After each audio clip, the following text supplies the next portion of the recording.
നിർത്താത്ത മഴ കാരണം സുനാമിക്ക് ചാൻസ് കാണുന്നുണ്ട്. അതുകൊണ്ട് എല്ലാവരും പഞ്ചായത്ത് ഓഫീസിലോട്ട് എത്തിച്ചെല്ലേണ്ടതാണ്. റോമിലിങ്ങൾക്ക് അത് കേട്ടോ, നമ്മളെ സിറ്റിയിൽ ഏതോ സുനാമി വരുന്നുണ്ടെന്ന് പോലും. അത് വാങ്ങിക്കാനേ പഞ്ചായത്ത് ഓഫീസിലോട്ട് പോണോ? വായി നമുക്ക് പോയിട്ട് വരാം, എന്താന്ന് നോക്കണ്ടേ. പൊട്ട സുനാമി എന്ന് പറഞ്ഞാലേ ആരും ഇല്ല.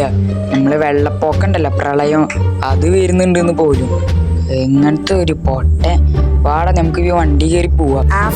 നമുക്ക് ഈ പഞ്ചായത്ത് ഓഫീസിലോട്ട് പോവാ. സുനാമി എന്ന സീനാണ്. എടാ, അത് കഴിഞ്ഞ 2 കൊല്ലായിട്ട് പോമാര് ഇതന്നെ പറഞ്ഞോണ്ട് കിടക്കണത്. എന്നിട്ട് ഇതുവരെയായിട്ട് ഇവിടെ സുനാമി പോയിട്ടൊരു പറയുന്നില്ല, ഒന്നും വന്നിട്ടില്ല. വന്നാ നമുക്ക് വീട്ടിലോട്ട് പോയി സമയം. A few moments later. Guys, നമ്മളിവിടെ ബീച്ച് സൈഡിലോട്ട് വന്നിട്ടുണ്ട്. വേറെ ഒന്നുമില്ല, ഇവിടെ സുനാമി വന്നിട്ടുണ്ടോ എന്ന് നോക്കാൻ വേണ്ടിയിട്ടാണ്.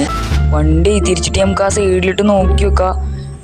ഡീലൊക്കെ അതാ വെള്ളം വന്ന് ഈ കാര്യം നമ്മളറിഞ്ഞില്ലല്ലോ. അപ്പൊ ഇതിന്റെ ഫുൾ വീഡിയോ കാണാനായിട്ട് ടൈറ്റലിന്റെ മേലായിട്ട് ലിങ്ക് ഉണ്ടാവും, അത് ക്ലിക്ക് ചെയ്താൽ മതി. അപ്പൊ എല്ലാവരും ഇതിന്റെ ഫുൾ വീഡിയോ കണ്ടു കിട്ടാം.